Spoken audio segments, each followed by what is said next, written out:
It was right before lockdown, 2 years deep into my first ever relationship with someone that I thought I was going to be with forever. And I thought she was perfect, and I believed she was obsessed with me and she'd never want to go anywhere else.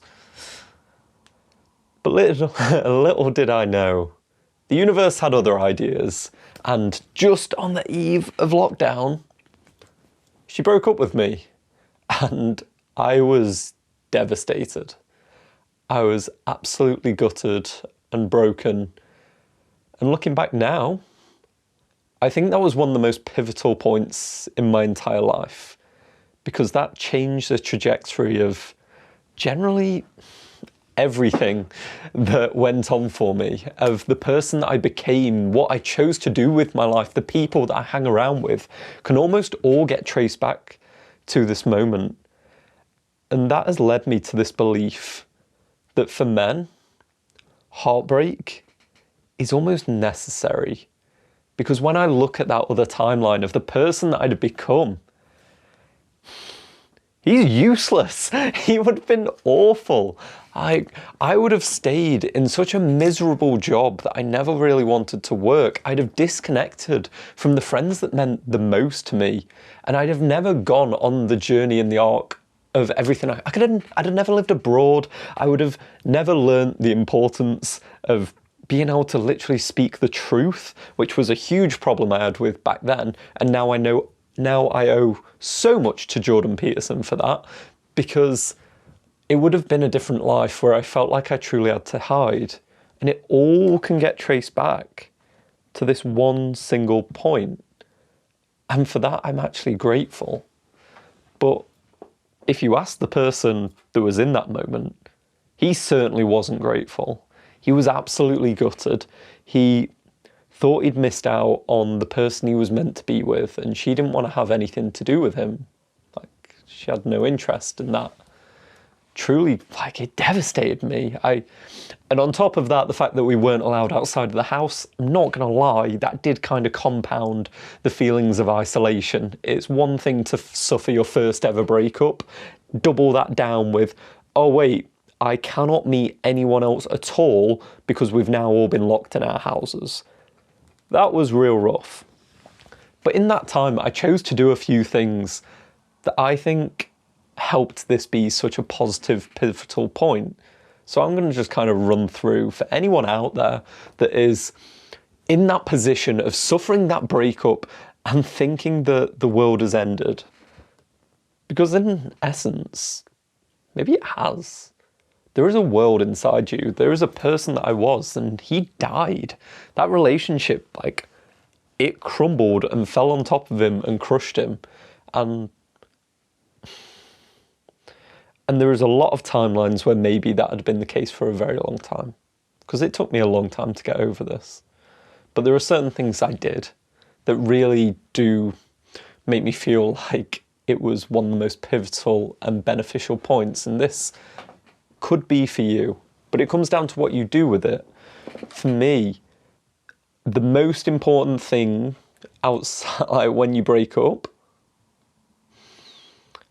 it's surrounding yourself with the people that are right for you.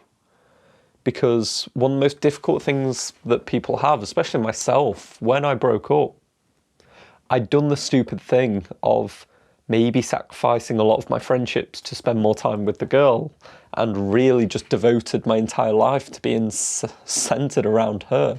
So when we broke up, my friends were scattered around the globe. Like, they'd left the country, they'd gone. So I felt even more isolated, and I spent those 2 years following reconnecting with every single one of them individually, making that effort. When I did feel broken and devastated, I was flying across country once COVID allowed it. I did some slightly reckless stuff in that summer. When it was borderline, I was just like, I'm out of it. It's fine, I'm doing this. And that was a huge point for me, because I think one of the most difficult things post-breakup is if you're just kind of sat around with other couples reminding you of what you've lost. I was around single guys that were up and at it and aiming up and doing amazing things, and it really brought the best out of me. And if you don't have those friends, It's up to you to find them, and it's gonna hurt. But the people, we want to believe we're the fucking independent motherfuckers that can do everything ourselves, that, nah, I don't want to rely on anyone. This is the time for me to just find myself and do all these things. And whilst, yeah, it is the time to do that, I did a lot of that. I did a lot of soul searching. I did a lot of introspection. But if I reflect back, so much of the value came out of the relationships I created along the way in that process. And it sometimes sucks. It sometimes means reaching out to somebody that you didn't respond to when they texted you 3 times and you were too busy living your relationshipy life. So sometimes you've got to take that ego blow and just be like, hey, I'm sorry I've not been around, but I'd really like to catch up with you. And just putting it out there and seeing if they want to respond. I had a bunch of friends that I did this with, of just reaching out, and it takes the courage of the first step, which sucks because you're expected to have the most courage to do these brave things when you're at your rock bottom, which doesn't fucking help. But this is the point that builds you. Because if you can realise that you can escape that awful feeling, it fills you with the courage that you can then go on and take on the world. Because what's the worst that's going to happen? You're going to go sent back down to an area you already escaped. It's like you've already been to that rock bottom of feeling like every night you're going to be alone forever and it's always going to be suffering. And you made it out. So you've seen the worst. Like, it's fine. You can make your way out. And it's going to hurt. I don't want to be callous with this because I remember how much of a blow I took that. I'm someone who cares a lot about the relationships in his life. So for me to lose that first one, like, really hurt because I didn't see it coming as well. I felt very blindsided and there wasn't an opportunity to properly like reconcile and understand what had happened.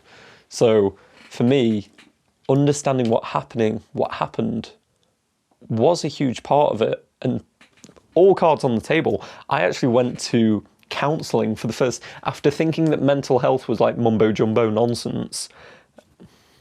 2018, right? It was a different time for a lot of those years. After I had the breakup, I found my own counsellor, and I can't speak to the entirety of the like psychiatric industry.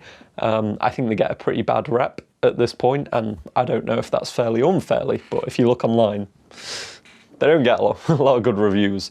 But my guy, what he truly did for me, because he was a counsellor, so all they generally do is just listen to you. And I think for me, that was exactly what I needed. I needed someone that was going to sit there and listen whilst I unpicked all the fuckery nonsense that I'd set up in my life, of all the messes that I'd created for myself by maybe not being completely honest with who I was and how reflective I was, maybe being scared of the fact that I was bullied for ages at school and the fact that I felt like I'd never get a girlfriend, and all these things I'd set up that weren't really me, that eventually came and exploded when that relationship went down. I had this person to almost piece together my identity back, of just being like, okay, fuck. I don't really know who I am because I thought I was this person, but then that identity kind of exploded in the relationship, and now I'm trying to piece together who I actually am. And having someone else there to do that was really bloody helpful. So I spent 18 months with him, just literally weekly sessions of me just turning up and just talking and being like, oh, okay, so I'm figuring out this. And it developed this level of self-awareness, which is shockingly valuable. I have never quite seen a skill like it in the dating field, where it's so undervalued on the outside, but valued on the inside. If you have that appreciation and self-knowledge of who you are, where you're going, the triggers that you have, what you're good at, what you're bad at, all these things of this self-knowledge, it tends to be really attractive, especially to girls. The author of No More Mr. Nice Guy, he has, Dr. Robert Glover, he has 3 things that make an attractive man. And it is, he is a guy who knows who he is, knows where he's going, and has fun doing it. And 2 of them, you can decipher post-breakup. It sucks. But when you're at your darkest of hours, you're no longer looking through the rose-tinted glasses, you actually get to see yourself, and sometimes you see yourself in excruciating detail. You see every micro flaw, you see every bit of you that you believe was wrong and caused that breakup. And that sucks. I remember literally tearing myself to shreds of everything that I possibly did. But I was able to plug a few of those holes. And not all of them. You don't now need to just turn yourself into a robot where you've like, oh, I'm going to fix myself and then everything will be okay. No, but you can definitely find some of them where, you know what, probably not ideal that I would often manipulate the truth because I felt insecure about how she would feel about me if I told her the truth about certain things. Turns out, not the most effective tool in relationships.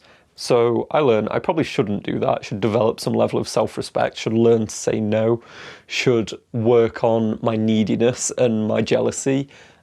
And those are the things that I actually did. And this has all come out of that single breakup, which then allowed me in future relationships not to take all of this baggage. I think this is the option you have in a breakup. It's you either have now collected a bunch of baggage and you now take that from person to person, or you get an opportunity to sort through it and see which is the stuff that you want to take with you, because a lot of the stuff that you're carrying is absolutely useless. And I know that hurts. It does.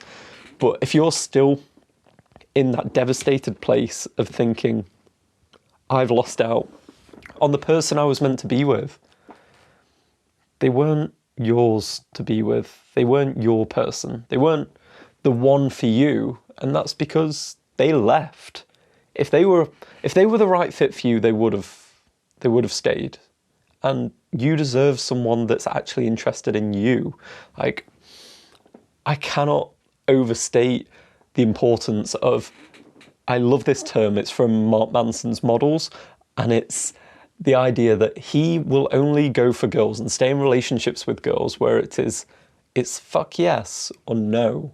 That we only want to be with people that are, fuck yeah, I want to be with you. Because otherwise, you're in this like weakened frame of trying to convince someone to be interested in you. And that is not how you want to live your life.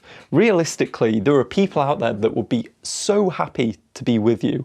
And this person isn't. And they've left and they've gone. And that has shown that they weren't right for you, as hard as that sounds. That the person that is right for you, they would have stayed. They'd have tried to work it out. It isn't your job to convince anyone to like you. It's your job to show who you are. That is one of my fundamental tenets, that your job is to be able to show and express yourself as clearly as possible, so the people that do want to be with you, they see you like a lighthouse beckoning out and they're like, that guy, I want to be with him. He's so expressive with who he is, and that doesn't mean you need to be the loudest person in the room, but it just means you're able to communicate openly and honestly of the things that you want, the things that you are. So you can see how that breakup and the self-knowledge can really help with this. I learned from that relationship that if I get into a relationship with a girl again, which I have done, I want someone that's willing to communicate. I can't deal in a relationship with a girl that shuts down when there's a problem. That if there's some conflict in the relationship and they just like shut down, I can't deal with that. I have like a gnawing thing in my head that wants to like fix problems. So I just learned that that wasn't compatible for me. There'll be some people where they can deal with that. They need space, they go that way. But for me, when there's a problem, if we can solve it now, like, let's do that and let's talk it out and figure it out. So I find someone that also wants to do that. But I had no idea until I had that breakup, reflected on what went wrong, realised that every time we went into conflict, I'd be a bit avoidant, but she'd shut down and wall me off, and I'd kind of want to come. I'd step forward and then chase her, and then she'd step back and I'd step forward, and it was a whole mess. And it's just because we weren't compatible in that way. So if you're in that place, it hurts, but This could be the best moment of your life. This could be the point that you change everything. Like, from that point on, I managed to get in way better shape. I got all my friends back. I picked a new career, fucking destiny, quit my job, went and lived abroad, and all the best things out of my life came after that breakup, as much as it sucked. So if that's you, believe it can get better. But it only really gets better if you try, if you put in the hard work to really start getting things going. And you know what? I think maybe like working on getting in good physical shape was like my first thing that I did. It does help, especially for guys. It builds your confidence. It's like, hey, I look better in the mirror. Yeah, I can definitely start moving on, because what you're doing is, a breakup is a form of trauma. Like, it simply is, especially a painful breakup. And to overcome a trauma, you don't like hide away from it. You don't push it away. You don't try and forget about it.